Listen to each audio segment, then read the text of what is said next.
India, it's really... In India, really, I mean, not every organization is paying their workers well, and also I personally feel that they are really being exploited because they are individual artisans all over the country, because in every state, every village in India, there is handicraft. People are doing a lot of craft, be it pottery, weaving, woodwork, anything.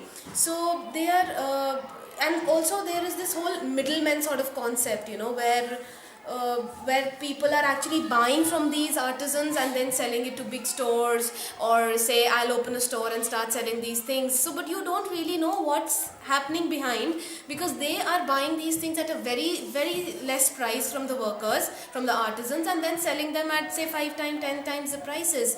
So, and what happens is artisans are not educated, they are not being supported, they have very less knowledge about the actual worth of their product. They just want to sell and be done with it. That is why there's another big problem of bargaining. People, if you go and buy it directly from the artisan, you'll tell them no, please give it to me in 500, and or he says this for 500, and you'll say no, this is hardly anything, you give it to me in 250. And what's very heartening to see, but really sad to see it, but they are ready to sell it at any price. They just want to sell it. So what's different about working here that what makes it different here? The difference here is that we really pay. Our wages firstly are decided not just by Mrs. Swami or me, but we are sitting with the women and deciding the wages.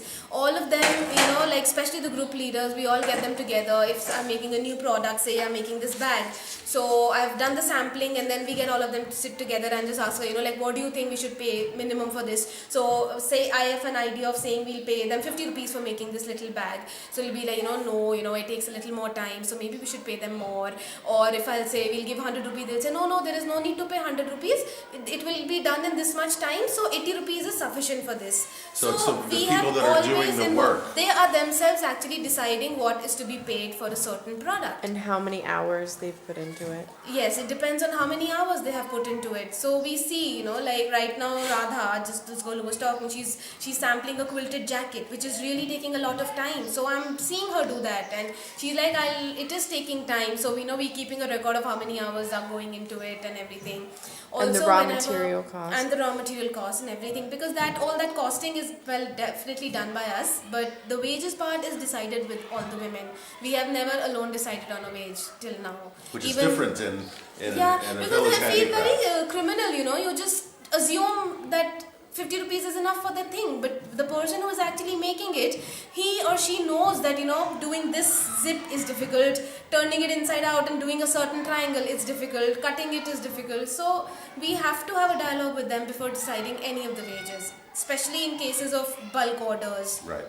Because we are taking, and also even if the order has to be taken or not, that decision is also has been taken with them. We'll get them all together and we'll tell them, see, this is the order that has come, and there are 200 bags to be made or 500 buntings to be made. So do you think you can all do that? Only if we hear a yes, we go ahead with that order. We make them understand that this is the order, these many pieces, like, we see those buntings over there. We got an order for 500 of those buntings. So we had to ask them, then show them a sample, and we tell them that so-and-so organization has placed an order.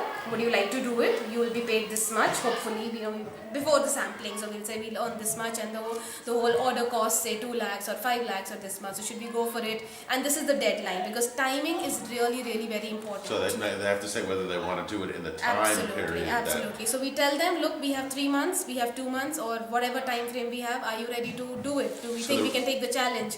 So we do it in a mutual way. And there are a couple of instances when we have refused, because the women said that we can't do it, we already have so much pressure of work, it will not be sufficient. Or then there is sometimes there are certain things which are technically not, they are not able to do. There are a couple of samples of people saying, I want this kind of a folder or this kind of a bag, which they are not able to do. So they tell us, that it's really not possible. So please, you will not be able to do this. And we also know why, unnecessarily do a product which doesn't come out that well, and then you are in just a sort of a bad situation. So it's really different here because of the involvement. And I have never seen this being done in any other organization, because I have been studying at this Indian Institute of Crafts and Designs, and I have gone to quite a lot of NGOs during my internships and a lot of field visits. So at least this kind of a behavior and this kind of a general setup is some system is something that I haven't seen with other organizations. I saw her on the